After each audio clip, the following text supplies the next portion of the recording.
ГСП онлайн. Городские новости сейчас.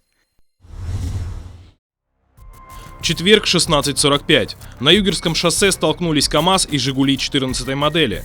КАМАЗ двигался со стороны Ухты по направлению КС-10. Но на повороте, неподалеку от базы предприятия «Инстройгаз», в него влетела 14-я, выскочившая на встречную полосу. От удара легковушка получила серьезные повреждения. Чтобы извлечь пострадавшего водителя, спасателям пришлось разрезать автомобиль.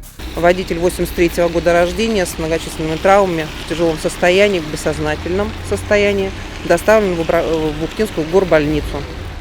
Инспекторы выдали врачам направление на медицинское освидетельствование пострадавшего, так как заметили сильный запах спиртного. Виновным в ДТП, скорее всего, будет признан водитель «Жигулей». Его автомобиль восстановлению не подлежит. Водитель КАМАЗа не пострадал.